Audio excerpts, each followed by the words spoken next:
This is Cheryl Hazzard speaking. So I'm looking at the possibility that arsenic poisoning from the area of Los Gatos could have caused Christina Applegate to have multiple sclerosis.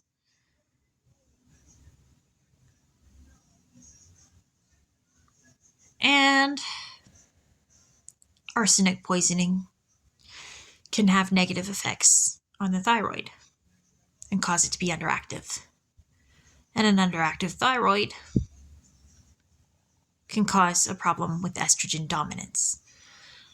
And estrogen dominance can be found in autoimmune diseases as a potential cause. Because estrogen dominance shrinks the thymus gland, which houses the immune system. My nose is itchy. I think somebody doesn't like this. But that poses a question then. How many autoimmune diseases can be caused by arsenic? I just talked to Michelle Rank. I didn't intend to run into her. But she told me that she has lupus. And she said, since I'm knowledgeable about this stuff, what might I recommend? And I definitely mentioned vitamin D, because it's needed to regulate the immune system and it reduces inflammation. But that poses a question. Does arsenic potentially cause lupus? Oh boy, now my stomach's talking to me. My body feels like being weird during this. Oh boy.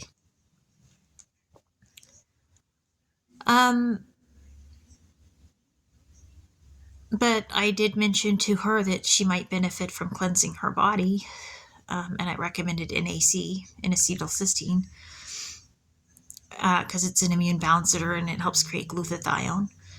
And I was talking about oxidative stress with her and the need to take antioxidants. And I would still stand by that for lupus treatment as far as I know. Doctors may know more than about what to recommend, but I think the problem Michelle's had with her doctor is the doctor hasn't made a whole lot of recommendations. I think she feels like her doctor's fallen flat. I do like to study supplements and learn about them, although there is a lot to know, and that knowledge base grows, and then there's more to know.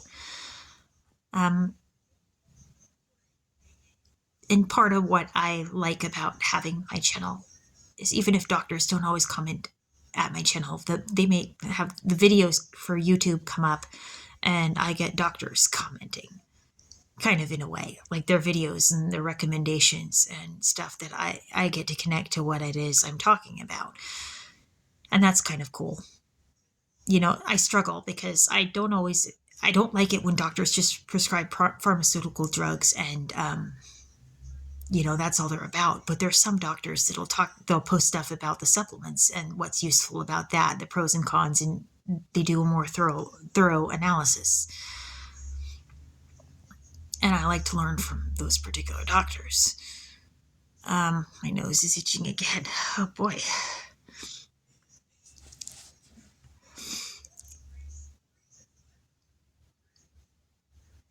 That I warned Michelle that she needs to be careful about her kidneys, because kidney failure is typically a problem that I know exists in lupus. And my mom has had kidney failure, and because I was doing it, I mentioned it. But I don't know if my mom will accept help. And I know that oxidative stress is a problem with kidney failure, and that antioxidants could be a useful thing to take. But it's hard. There's the one that'll ask you for help, and I do want to make it better for people. And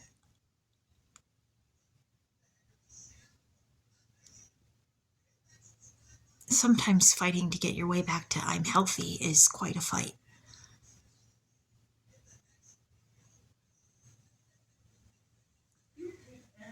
Autoimmune diseases are challenging. There's multiple factors to them. There could be infections, toxins, hormonal imbalances, aches and pains.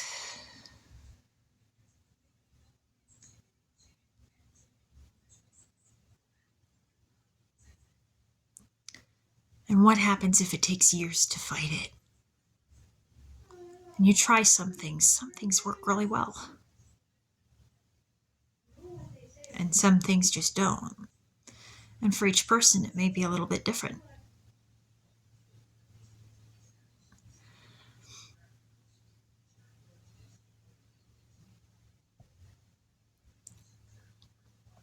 Like, I might try colostrum and I'm a little bit sensitive to milk, but I try it and I don't feel too bad after having had the colostrum. But I drink regular milk and all of a sudden my stomach isn't reacting right and I get constipation and diarrhea and it's not fun. I know. Really embarrassing, right? But if I take DP4 enzymes, it stops. So for me, there's certain things that may work with that I'm able to work with it, and okay. But that may not be the right thing for everyone. Some people that might work, it might not, work on others.